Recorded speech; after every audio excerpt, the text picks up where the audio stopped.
Hi there, it's Martin Rapley here with a video in which I'm going to speak through some of the options with regard to green energy for your home.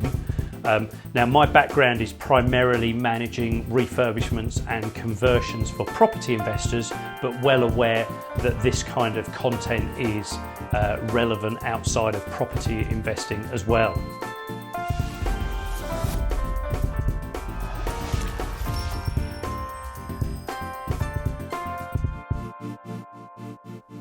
So of course, the buzzword at the moment is all green energy. There are various and incentives from the government, central government and local government for you to improve the energy efficiency of your house, or for landlords to improve the efficiency of their rental stock. And in due course, there's talk that EPC ratings for rental properties need to will be upgraded. Currently, the lowest you can have is a grade E, but there is talk that that is going to go up to a grade C. And the way to achieve that kind of improvement is to look towards more green methods of providing primarily heat, hot water, and of course, electricity to your property. There's a number of ways that this can be done, but I wanted to just start with one massive caveat with regard to improving the methods of heating and providing hot water to your property. And that caveat is that there is no point in spending a lot of money on some of the green methods that I'm going to talk about unless you significantly improve the insulation of your current property, particularly the older your property. If you've got a modern property, you probably won't need to do anything. But the older your property, and thinking that in this country, huge numbers of our properties were built pre-1900, those properties need significant improvement to the general insulation of the fabric before it's worth spending any significant money on alternative methods of generating heat and hot water. And sadly, some of those properties are going to be quite difficult and complex to improve from an insulation perspective, and of course even harder whilst people are living in the property, whether it is your own property you're living in or whether there's tenants living in a property that you're renting out. So you do need to kind of take some advice and factor in how this additional insulation might be installed. Typically we need to insulate the ground floors where heat is lost or cold air is coming up from the ground. And typically we need to insulate the external walls, which can be done internally, but of course, as you can appreciate, that's a complex process, or can be done externally, which is not so complex, but can easily change the aesthetics of your property. We also need to improve the roof, although that, however, is that much easier to do.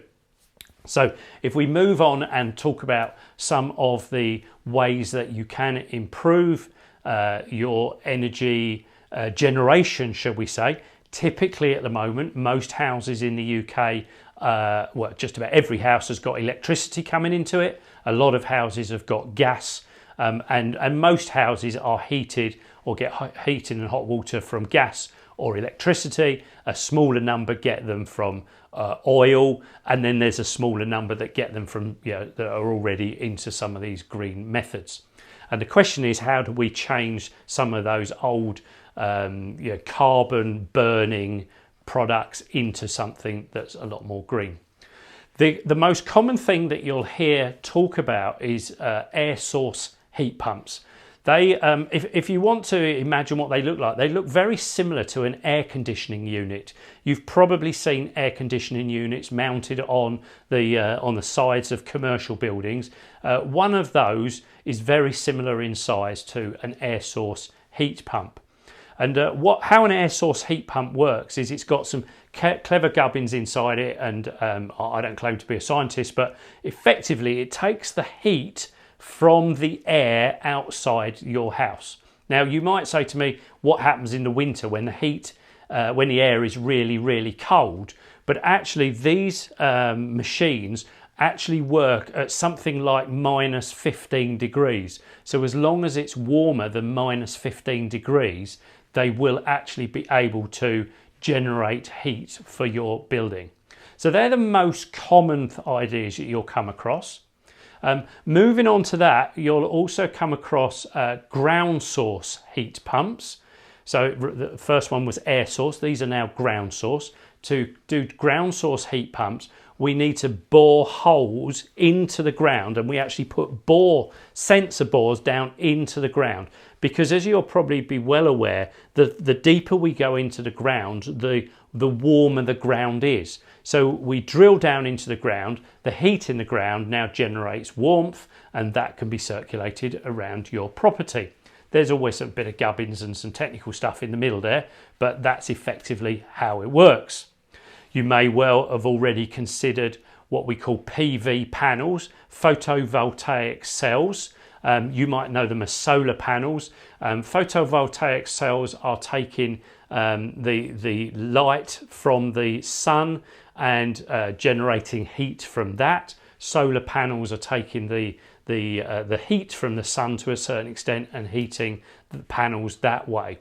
Downside of both of those in the UK is that, as you're well aware, we don't have massive amounts of sun in the middle of winter. So as a result, they are generally better as a supplement rather than a complete alternative.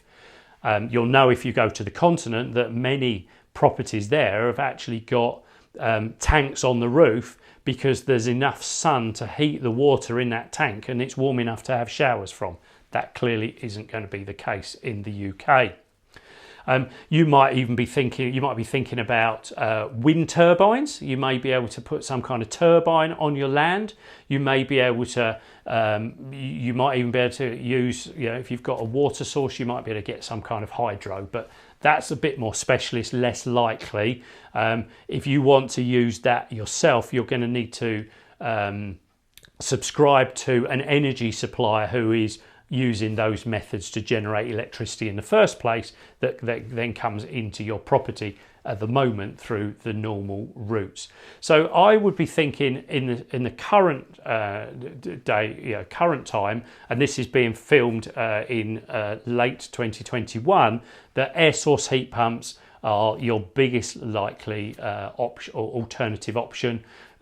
Ground source might come in for newer properties, but generally all of these work far better with newer properties that are designed to modern standards, and don't bother spending a lot of money upgrading to these methods if you've got an older property, until you have spent some money improving the insulation of the fabric itself. If this video has been of use to you, then please do like it, and you're welcome to share it. Of course, post any comments below and I'll give you my feedback. And as things evolve and products and methods change, feel free to post any learnings you've got for others to benefit from.